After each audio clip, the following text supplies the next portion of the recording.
Amiche e amici passioniteristi, ben ritrovati in questo nuovo episodio di oggi con il nostro format in cui condensiamo in pochi minuti le principali notizie del momento. Parleremo di campo verso Inter Verona di campionato, verso il ritorno di Champions League, ma prima vorrei chiudere il post Barcellona-Inter 3-3 con un paio di notizie e una in modo particolare riguarda il calciomercato con le dichiarazioni del presidente Beppe Marotta che aveva parlato a pochi minuti dal fischio d'inizio della partita contro il Barcellona, lo ha fatto ai microfoni di Sky e vi voglio far ascoltare, per chi se lo fosse perso, che cosa ha detto Marotta. Attenzione. Ma più che di rivoluzione copernicana parlerei di evoluzione.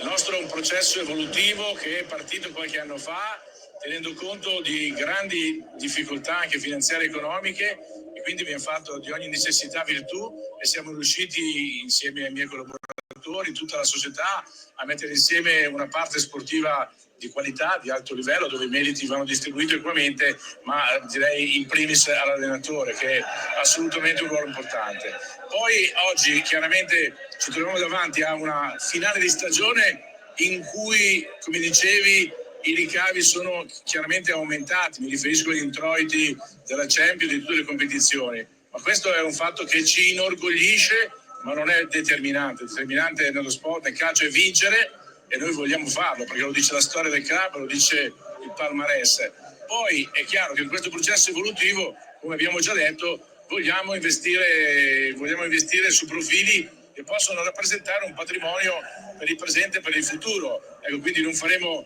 operazioni così a sé stanti di giocatori svincolati che portano magari degli ingaggi alti, ma andremo a ricercare quei giocatori che possono fare al caso nostro, ma che rappresentano un patrimonio, fermo restando che confermare un gruppo nella quale totalità questo gruppo è già un punto di partenza. Allora, il tema della conferma intanto del gruppo, di questo gruppo, il tema poi del vincere viene rimesso al centro il focus sportivo, perché secondo tanti in queste ore si stava parlando molto dell'attenzione ai conti e meno ai risultati sportivi che invece il presidente Marotta rimette al centro, così come c'è una dichiarazione forte anche nei confronti di Simone Inzaghi e l'intenzione di blindarlo con l'Inter che sta continuando a ribadire costantemente questa fiducia e questa volontà di andare avanti con Inzaghi anche per spegnere alcune voci che ci sono attorno all'allenatore che stanno circolando e di cui vi abbiamo parlato anche con una retroscena che vi ho raccontato nel club di Passione Inter su passioneinter.club. In queste parole però secondo me ci potrebbe essere anche un grande bluff di Marotta per quanto riguarda il mercato dell'Inter. Allora adesso ne parliamo e ne approfitto anche per ricordarvi di cliccare sul tasto iscriviti se non l'avete ancora fatto. Abbiamo sfondato il muro degli 80.000 iscritti, quindi mi raccomando continuate ad iscrivervi al canale e vi ricordo anche di fare un salto su sportixmarket.com, il gioco completamente gratuito in cui si vincono premi reali con le fantazioni delle squadre. Vi basta andare nella sezione del mercato dove trovate poi le fanta azioni, cercate quindi le azioni delle squadre su cui volete investire e con cui poi costituite il vostro portafoglio, un portafoglio che poi varia perché le varie fantazioni di ogni squadra aumentano o perdono di valore e questo fa aumentare o diminuire di valore il portafoglio e con questo poi scalate questa classifica dove si vincono premi reali ogni mese e grandi premi poi anche a fine stagione. Quindi mi raccomando, Sport Exchange Market, un gioco completamente gratuito, trovate il link in descrizione per iscrivervi e per sfidare anche noi di Passione Inter ovviamente in questo gioco. Qual è allora il bluff di Marotta secondo me in queste dichiarazioni? È quello relativo agli svincolati, un passaggio molto interessante quando Marotta dice che l'Inter non punterà su giocatori svincolati con ingaggi alti e questo è un dettaglio secondo me molto interessante, questa sottolineatura degli ingaggi alti, perché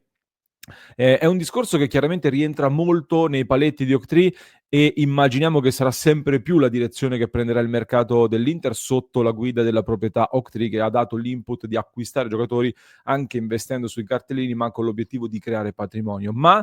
C'è un'eccezione importante che secondo me va tenuta d'occhio ed è quella relativa a Jonathan David, l'attaccante classe 2000 dell'Lille, un giocatore sul quale vi stiamo tenendo aggiornati da diversi mesi ormai. È un giocatore sul quale anche nelle ultime ore abbiamo raccolto delle notizie grazie al lavoro della redazione di Passione Inter, e c'è stato nuovamente confermato che l'Inter sull'attaccante canadese che si svincola al 30 giugno con il Lille è ancora in corsa, è ancora molto interessata. E anzi, c'è anche un passaggio ulteriore. Da quello che sappiamo, Jonathan David non ha ancora intanto firmato nessun precontratto con altre società, non ha ancora raggiunto degli accordi con altre società, e dunque c'è un tema legato soprattutto alle richieste, delle richieste troppo elevate che hanno per ora frenato le varie operazioni, ed ecco quindi che entra in scena proprio il bluff con quella dichiarazione sull'ingaggio alto che fa Marotta, perché l'Inter, da quello che sappiamo, di recente, non negli ultimissimi giorni, ma di recente ha fatto sapere all'entourage del giocatore che è ancora molto interessato al giocatore, vorrebbe la firma del giocatore, ma non a quelle cifre che erano circolate e che abbiamo commentato nelle scorse settimane, per cui l'Inter si è messa in attesa, potremmo dire così. Quindi gli agenti continuano il loro lavoro e se proseguiranno in questa ricerca di un nuovo club e non troveranno la società giusta che mette sul piatto le cifre richieste tra ingaggio, commissioni e vari bonus per il suo assistito, dovranno inevitabilmente rivedere a ribasso un po' le loro richieste. E allora lì attenzione, perché l'Inter invece è pronta a tornare alla carica se le richieste si abbassano, e può davvero andare a provare questo colpo a delle cifre che sarebbero sicuramente sostenibili per i conti dell'Inter, in particolar modo dopo gli addii di Correa e di Arnautovic a parametro zero, tenendo sempre d'occhio poi anche la situazione Medi-Taremi, che si gioca la conferma in questo finale di stagione. Sul discorso poi che fanno in tanti però Jonathan David non verrebbe all'Inter a fare la terza punta, in realtà non è proprio così, nel senso che in primis lo stiamo vedendo che se David dovesse arrivare all'Inter e si conferma anche un decimo di quello che sta facendo a Lille, tranquillamente 2500 minuti li gioca a spasso, visto quanto servono i ricambi in attacco con tutte le partite che gioca l'Inter. E poi, secondo me, in troppi dentro l'Inter in primis stanno sottovalutando anche l'attrattiva che ha sempre di più la nostra società e il nostro club, grazie anche ai risultati che sta ottenendo in Europa. Una vetrina che attira campioni che vogliono giocare in questi palcoscenici, vogliono essere protagonisti in grandi squadre come la nostra Inter. Quindi attenzione ai prossimi sviluppi su Jonathan David. E visto che abbiamo parlato di mercato, accennavo il nome di Taremi, vi do un paio di notizie flash sul tema mercato. Su Taremi abbiamo parlato con dei colleghi giornalisti iraniani che sono abbastanza vicini al giocatore, comunque sanno abbastanza le dinamiche attorno a questo giocatore, e ci hanno confermato anche in queste ore che Taremi non ha intenzione di lasciare l'Inter al termine di questa stagione ed è convinto di poter far bene qui. Quindi, a meno che l'Inter non decida veramente di metterlo alla porta, Taremi in questo momento non si sta guardando attorno e vorrebbe rimanere all'Inter. Un'altra notizia invece arriva dall'Argentina, è il quotidiano Olé, che ha scritto in queste ore che l'Inter sarebbe, anzi l'Inter è, scrive, una certezza tra le squadre che si sono mosse per il gioiello Mastantuono del River Plate. Qualche voce era già uscita, Olé ne parla in maniera ancora più concreta, ci sono un paio di problemini, tra virgolette. Il primo è che praticamente su questo giocatore ci sono tutte le più grandi squadre d'Europa, anche l'Arabia Saudita e non solo. Il secondo è che ha una clausola rescissoria da 45 milioni di euro, se non vado errato, e quindi c'è il River che sta cercando anche di scatenare quest'asta per un giocatore che è appena arrivato anche da un grande gol nel super classico con il Boca Juniors e ha un grande hype attorno. Magari ne parleremo a parte se ci saranno ulteriori conferme. Tornando alle altre notizie invece legate a Barcellona-Inter, vi segnalo che con il pareggio del Montjuic dell'andata della semifinale di Champions League, l'Inter si è portata addirittura in vetta nella classifica stagionale del ranking per club UEFA. Cioè, sapete che c'è questo ranking sui 5 anni e quello stagionale. Nei punti stagionali l'Inter è prima davanti al Barcellona, all'Arsenal, all'Aston Villa, Liverpool e poi via via tutte le altre, con le squadre inglesi che stanno crescendo tanto e che avranno probabilmente 6 6 squadre anche nella prossima Champions League, dopo gli ultimi risultati vedremo come andranno le finali anche di Europa League. E questo ranking comunque è un ranking molto importante perché intanto certifica la crescita del club e dell'Inter, e soprattutto, come vi raccontiamo qua su Passione Inter da 2 anni, sono dei punti molto importanti anche in ottica mondiale per club. L'Inter si è qualificata già all'edizione 2025 che parte tra poco più di un mese,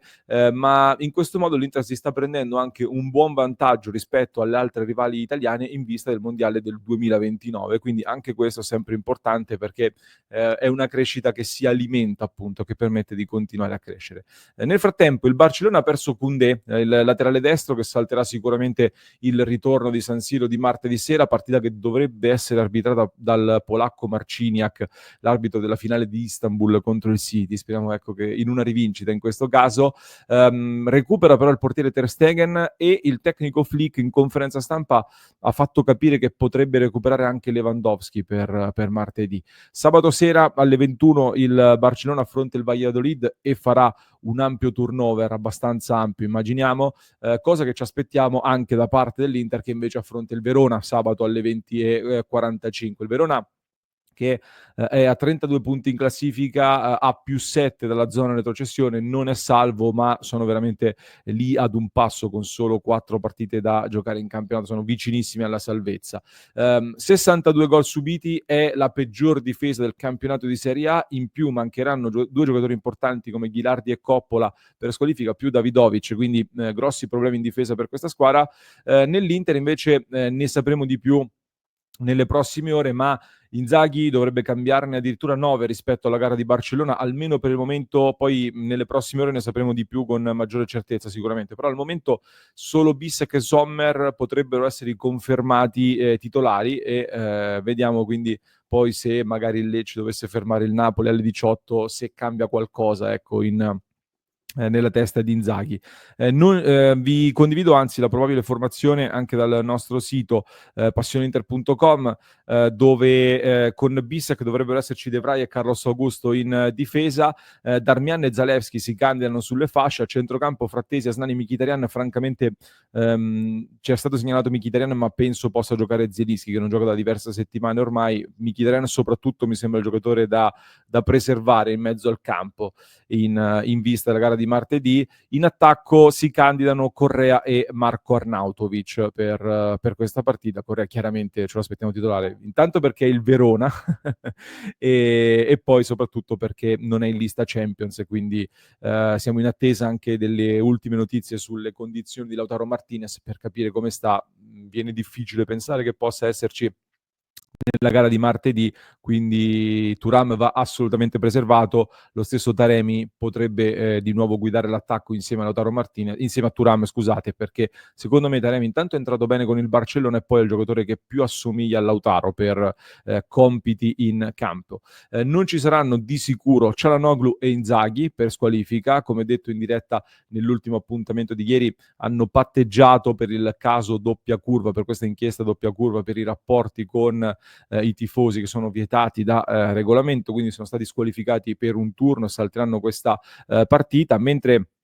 vi segnalo, prendiamo dal sito della Gazzetta dello Sport, sulla posizione di Marotta, visto che si è parlato tanto di lui. È stato multato anche Javier Zanetti, e ci sono anche nel Milan una serie di ammende e di inibizioni. Per Marotta invece, interrogato da Chinea, ha dimostrato che sull'incontro del 2022 con i capi Ultras, avuto per motivi di ordine pubblico, era stata avvisata sia la Procura federale sia la Digos di Milano, quindi l'Inter stava, almeno nella figura di Marotta, stava tenendo aggiornata la Digos e la Procura federale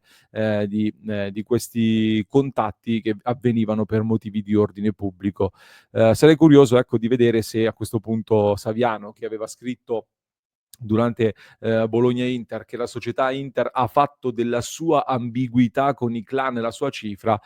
se dopo questa sentenza aggiungerà una postilla, un asterisco, farà un pochino dietro fronte su quel post abbastanza pesante. Vedremo un po' nelle prossime ore. Saremo collegati su Instagram e non solo. Saremo collegati poi in diretta qui su Passione Inter, quindi vi aspetto alle 19:30 in live sul nostro canale, mi raccomando, così non vi perdete tutti gli aggiornamenti in vista della partita partita e in vista poi del Barcellona, clicca sul tasto iscriviti e vi aspettiamo poi nel club di Passione Inter su www.passioneinter.club con la nostra community, dove stiamo vivendo questi giorni di grande interismo e di grande attesa in vista della gara di martedì, che inevitabilmente distoglie l'attenzione, però in mezzo c'è anche una gara importante di campionato. Per una squadra campione in carica come l'Inter non si può abbandonare il campionato a 4 giornate dalla fine, fermo restando che la Champions inevitabilmente ti distrae. Vi lascio con un altro approfondimento che trovate in descrizione per chi ci ascolta in podcast, mentre per chi ci segue su YouTube vi basta cliccare qui.